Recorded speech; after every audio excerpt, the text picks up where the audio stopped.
Saw dudes, warlocks, you bathrobe wearing weirdos. Even if I don't like you guys, I made a Wishkeeper build since it is Christmas. The Warlock build is probably the most laid back amongst the three classes since you can have Threadlings or Poison do the bulk of the work. This build can use either Necrotic Grip or Swarmers, but I have a feeling that many of you will choose Swarmers due to the ease of use. In either case, this build is just as flexible as the Hunter one, and even safer since we have minions dealing damage. There are very few mod and fragment differences between the builds, so I will cover both. Let's get started.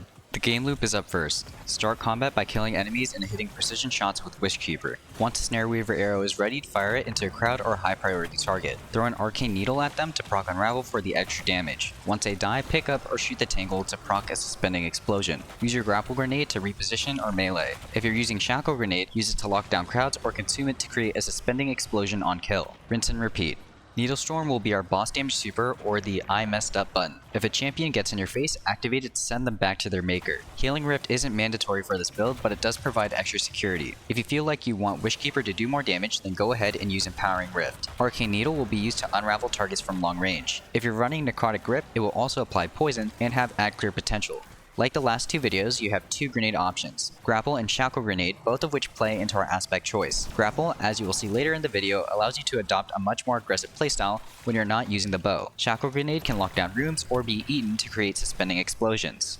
This build uses Mindspun Invocation and the Wanderer as its aspects. Mindspun Invocation allows us to eat our Shackle Grenade to grant ourselves Weaver's Trance. While Weaver's Trance is active, kills create a suspending explosion with a 5-meter radius. Grapple melees will now create 3 Threadlings on hit. The Wanderer causes destroyed Tangles to explode in a suspending burst with a 7-meter radius. Tangles track enemies when thrown and aren't affected by gravity. Also, Threadling kills will now spawn Tangles. The fragments for this build are Thread of Evolution, Generation, Rebirth, and Warding. Evolution causes Threadlings to move faster and farther and deal more damage. Generation grants grenade energy for every damage instance we deal to enemies. Rebirth causes strand weapon kills to progress a counter that spawns a Threadling upon reaching 100%. Finally, Thread of Warding grants Woven Mail for 10 seconds upon picking up an Orb of Power. If you are running Necrotic Grip, swap Thread of Rebirth for Fury, which will generate melee energy upon dealing damage with a Tangle. This will provide the energy needed to spread poison effectively. Let's cover the Warlock dress.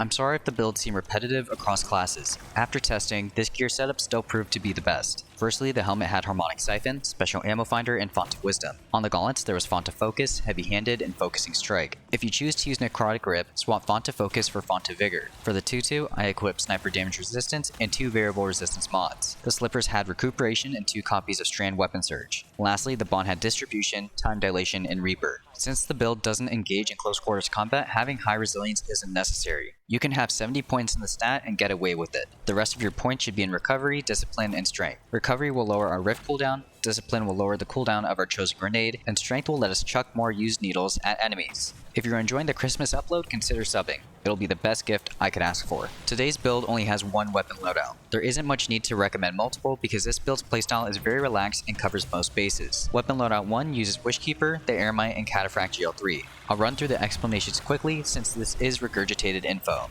Wishkeeper will be suspending enemies and providing another avenue to generate Tangles. Precision shots and kills will charge a Snare Weaver arrow, which sets up the Snare Weaver trap on impact. After reading through the perk and catalyst choices, I think the best crafting route for this build will be Elastic String, Compact Arrow Shaft, Polymer Grip, and Hatchling Refit. This setup will reduce draw time and reload speed drastically while also improving handling. Hatchling works well regardless of the subclass, but since we have Thread of Rebirth, it is possible to spawn 2 Threadlings per kill. The Eremite is the hardest hitting craftable fusion and will be our second option for boss DPS. You can use any other special weapon in this slot, but I highly recommend using something that can burst down champions since our other weapons are reserved for other jobs. The role I crafted was Arrowhead Break, Accelerated Coils, Envious Assassin, and Controlled Burst with a boss spec mod. Cataphract GL3 works with our double strand weapon surges and is reliable for any DPS phase assuming you don't blow yourself up. The role that I currently use is Quick Launch, Spike Grenades, Field Prep, and Bait and Switch. Spike Grenades increases the impact damage of grenades on a direct hit, Field Prep increases the total reserves and reload speed when crouched, and Bait and Switch grants a 35% damage buff when activated, which jumps to 58% total with our surges active. Merry Christmas to all Warlocks,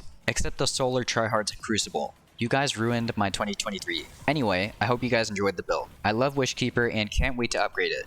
When all the upgrades are available, I'll have a video ready outlining all the best options. Until then, enjoy the holidays. As always, thank you for watching and happy farming.